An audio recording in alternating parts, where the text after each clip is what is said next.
Good morning, this is Josh, and I'm taking a look at biblicalarchaeology.org, and I found this really interesting, cool visualizing Isaiah part to the website. I thought I'd take a look at it with you. Of course, Isaiah is one of the prophets of the Old Testament. Let me read. Visualizing Isaiah. The prophet Isaiah lived in Jerusalem, the capital of the kingdom of Judah, between the late 8th century and early 7th century BCE, under the rule of kings Uzziah, Jotham, Ahaz, and Hezekiah. During these turbulent times, the Assyrian Empire dominated the ancient Near East unchallenged. In 721 BC, when Isaiah lived, the northern kingdom of Israel was destroyed by Assyrian king Sargon. 20 years later, the southern kingdom of Judah was ravaged by Sargon's son Sennacherib. Isaiah's personality and prophecies, as described in biblical text, have made the book of Isaiah a cornerstone of both Judaism and Christianity. The Israel Museum holds the most important collection of findings from the period in which the prophet Isaiah lived. These artifacts shed light on the material culture of Isaiah's time, serving as a backdrop to many of his prophecies. Explore the museum's rich selection of objects that portray the era of the prophet Isaiah. Alright, so let's look at some of the pictures in the museum. This is cool. So this first picture is, let's take a look, Book of Isaiah, chapter and verse 1, verse 1. The prophecies of Isaiah, son of Amoz, who prophesied concerning Judah and Jerusalem in the reigns of Uzziah, Jotham, Ahaz, and Hezekiah, kings of Judah. Wow. Epitaph of King Uzziah of Judah. Isn't that interesting? It's written in Hebrew. Jerusalem, 1st century BCE. 1st century CE, limestone. King Uzziah, who ruled in the 8th century BCE, was famous for his building projects. When he died, he could not be buried in the royal tombs because he was a leper.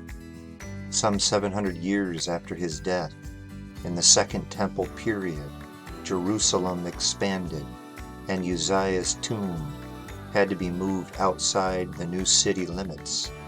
This Aramaic, not Hebrew, okay. This Aramaic epitaph was then erected to mark the king's new burial place. Very interesting.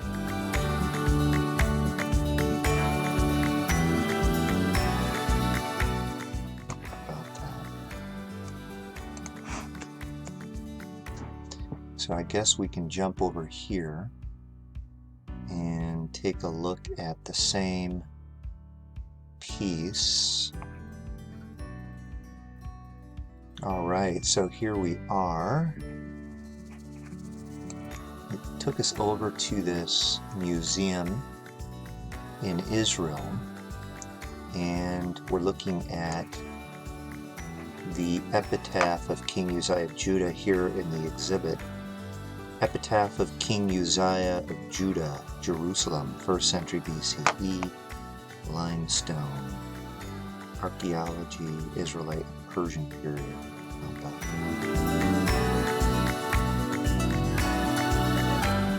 So the Aramaic epitaph was erected to mark the king's new burial place. The inscription in Aramaic, "Hither were brought the bones of Uzziah, king of Judah, do not open." Wow.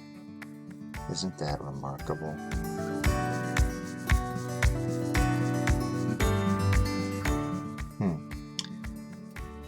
These are other things dating to the same period. Fantastic. Let's You know, to me this is exciting because it confirms the characters in the Bible. This isn't a fairy tale or made up. These were real people that lived. Okay, this is just cool. These are pictures of the Isaiah scroll, and it's pretty neat. It actually tells you which verse it is when you scroll over it. Try to see if it gives you a... Anyway, so this is the section of the scroll here. It says, chapter 1, verse 1. The vision of Isaiah, son of Amoz, which he saw concerning Judah and Jerusalem in the days of Uzziah, Jotham, Ahaz, and Yahizkiah, kings of Judah. Isn't that interesting? It's the Hebrew Yahizkiah, Hezekiah, kings of Judah. Interesting. That is fantastic. It looks like if you click on it, how about that? Isn't that amazing? The Israel Museum, Jerusalem, the Great Isaiah Scroll. Wow.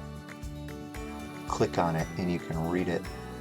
Translation, Professor Peter Flint, Trinity Western University, Canada, and Professor Eugene Aldrich, University of Notre Dame. Let's see what we can learn. These guys translated this thing.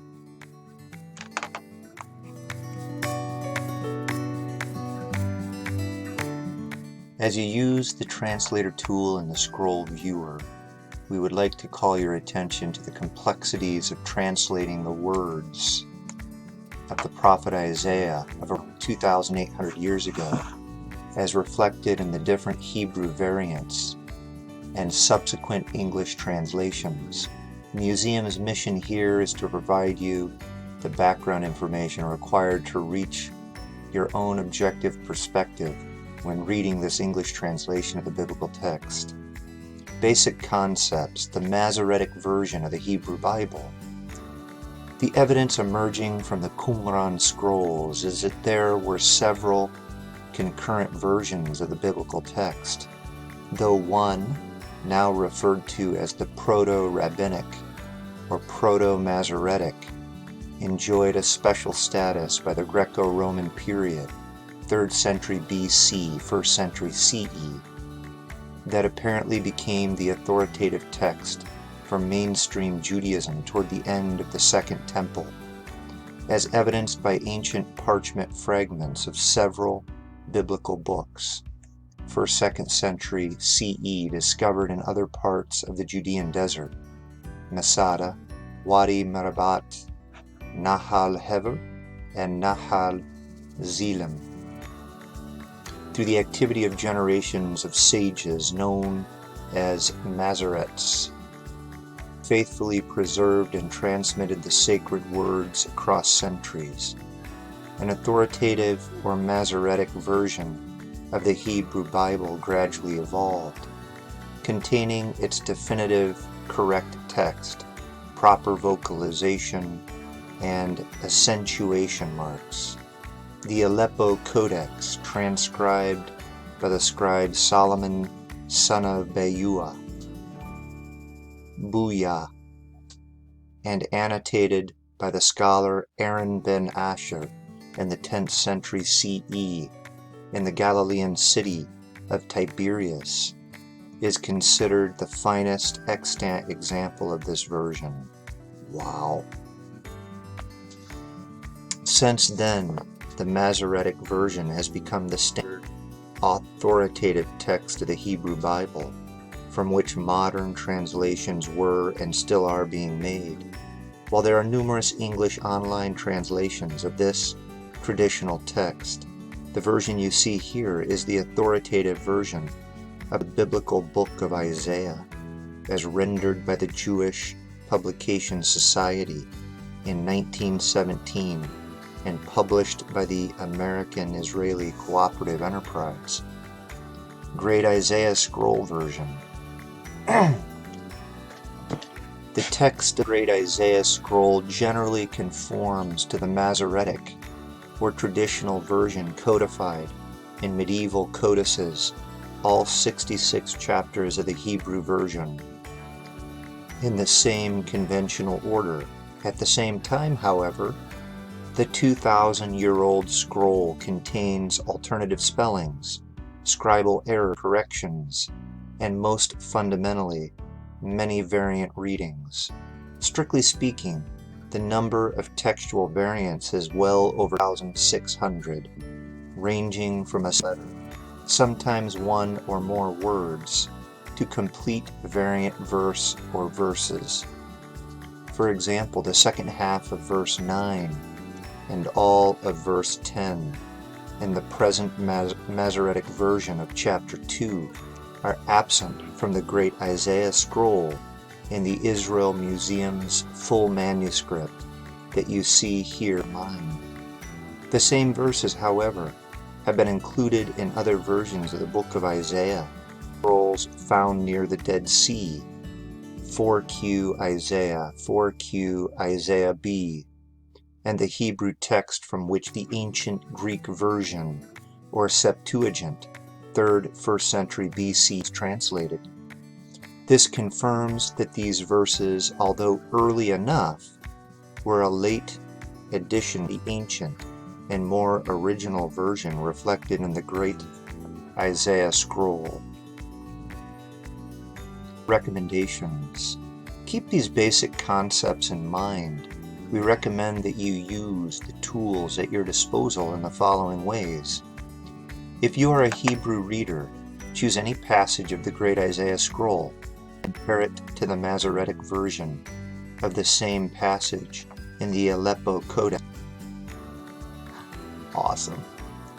You may then assess the agreements and disagreements between both versions. If you do not read Hebrew, please take the following suggested steps. Choose a specific passage from the Great Isaiah Scroll version and click on the online JPS English translation of the book of Isaiah provided on this site. Note that this translation reflects only the Masoretic version of the biblical book and does not specifically reflect the present text of the Great Isaiah Scroll version. If you wish to compare both versions, please click here, and you will see the first 5 chapters of the book of Isaiah in parallel columns. On the left, the English translation of the Great Isaiah Scroll by Professor Peter Flint, Trinity Western University, Canada, and Professor Eugene Ulrich, University of Notre Dame. And on the right, the JPS English translation of the Masoretic version. Thus, you will be able to evaluate on your own intricate issue of variant readings, which have obvious literary, historical, and theological implications for the correct understanding of Isaiah's original words. Wow, cool! This is fantastic that we have this available to us. Really wonderful.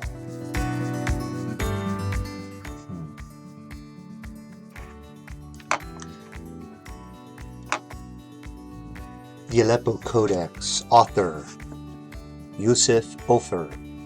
The Aleppo Codex, the most splendid, old, and accurate manuscript of the Bible, is presented here for the first time in full-color photograph, permitting the reader to examine the handiwork of the greatest of the Masoretes, who were active in Tiberias in the 10th century, Aharon ben Mashi ben Asher, and to gain an impression of the way the Masoretes worked to preserve the accurate text of the Bible and the reading tradition. The Aleppo Codex is a full manuscript of the entire Bible, which was written in about 930. For more than 1,000 years, the manuscript was preserved in its entirety, in important Jewish communities in the Near East, Tiberias, Jerusalem, Egypt, and in the city of Aleppo in Syria. However, in 1947, after the United Nations resolution established the State of Israel, it was damaged in riots that broke out in Syria. At first, people thought that it had been completely destroyed. Later, however, it turned out that most of the manuscript had been saved and kept in a secret hiding place. In 1958, the Aleppo Codex was smuggled out of Syria to Jerusalem and delivered to the President of the State of Israel, Yitzhak ben Zvi. Once the Aleppo Codex reached Israel, precise study of it began in many areas. Scholars of the Masorah and of the text of the Bible took note of its special status among the manuscripts related to it. It was found that the match between the spelling of the Aleppo Codex and the comments of the Masorah was excellent, far better than the match of other manuscripts. Similarly, the vocalization signs in the Aleppo Codex were examined and described, along with the cantillation marks, the system of Giyat, a kind of accent mark, and the apparatus of the Masorah. All of these terms will be explained and demonstrated in this site. The Aleppo Codex, as it reached Israel, has 294 parchment pages, written on both sides. Examination revealed that many pages were missing as a result of the damage to the Codex in 1947. Mainly, the first part of the manuscript was damaged, the Pentateuch, of which only the last 11 pages remained. Almost all the 5 books of Moses had been lost, except the final chapters of the book of Deuteronomy, which were preserved. The final pages of the Aleppo Codex are also missing, including part of the Song of Songs and all of Ecclesiastes, Lamentations, Esther, Daniel, Ezra, and Nehemiah. In the rest of the books of the prophets, some pages are missing. In all, the Aleppo Codex originally had 487 pages. Many efforts were made to locate the missing pages of the Aleppo Codex, or to reconstruct what was written in them. Despite these efforts, it is difficult to determine clearly today what happened to the missing pages. Were they burned or destroyed, or were they perhaps hidden somewhere? These efforts met with many disappointments. Nevertheless, there were 2 successes. An entire page of the Aleppo Codex from Chronicles reached New York and was preserved by a family from the city of Aleppo. Eventually, the page was given to the National Library in Jerusalem and added to the Aleppo Codex. And another clue was discovered from the missing part of the Pentateuch. A piece of a page from the book of Exodus had been preserved in the United States in the wallet of a man from Aleppo, who used it as a kind of lucky charm. This piece of parchment has not yet reached Jerusalem, but the photograph of it has been published. The 2 fragments that were discovered are described in this site, along with much testimony by rabbinical scholars who examined the Aleppo Codex over the generations, inquiring and clarifying the way certain words were written or vocalized, or the way in which the poems and subdivisions were laid out. This entire website is dedicated to the Aleppo Codex.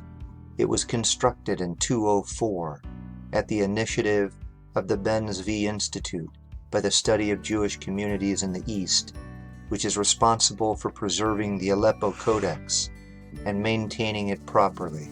The website was established with the support of the George Blumenthal Foundation, New York. This site enables people to see photographs of the entire Aleppo Codex in a quality that had not hitherto been presented. You can leaf through the Codex, look for a certain verse in a certain book, and even see an enlargement of details from the photograph. Take note of the detailed instructions for browsing. In addition to the photographs itself, the site has 3 sections. The first section is an intensive presentation of the status of the Aleppo Codex with respect to other manuscripts and printed editions of the Bible from various periods, beginning with the most ancient remnants of the Dead Sea Scrolls, through old manuscripts from the Near East, from Yemen, Spain, and Germany, and including printed editions, both the early ones and the most recent ones of our generation. The second section describes the achievements of the Masoretes. Among these ranks arose Ahron ben Asher, the Masorete responsible for the Aleppo Codex. The great and famous achievement of the Masoretes was the codification of the Hebrew vowel signs, which serve us to this day. Along with these were the cantillation marks, which are a kind of musical notation for chanting the Bible, and at the same time they serve as punctuation marks, assisting in the fluent reading of the Bible. To preserve the biblical text, an extensive and sophisticated apparatus of Masoretic commentary has developed, which is written in the margins of the page. Some of these comments are explained and demonstrated in this section. The third section presents in detail the parts of the Aleppo Codex which are extant today, along with photographs that document the lost parts of the Codex, and evidence about the Aleppo Codex gleaned from various sources over the generations. Along with this evidence are references to studies that deal with it. The fourth section recounts the vicissitudes of the Aleppo Codex during its long history.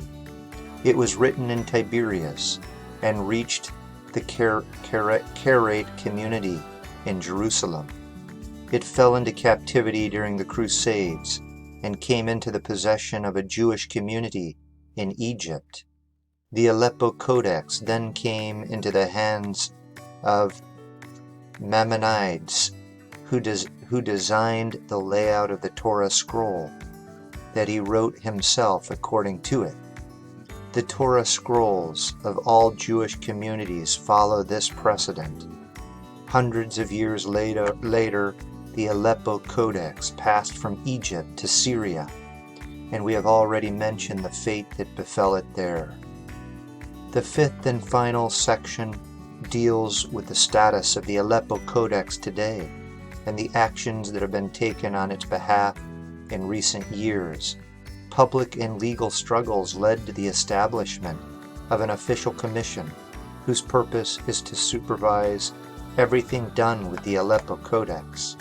Recently, the shrine of the Book of the Israel Museum in Jerusalem has been refurbished, and a large space is dedicated to exhibiting the Aleppo Codex itself and items connected to it. In all the sections, interested readers will find many links and references to articles and books dealing at length with the topics surveyed here in brief.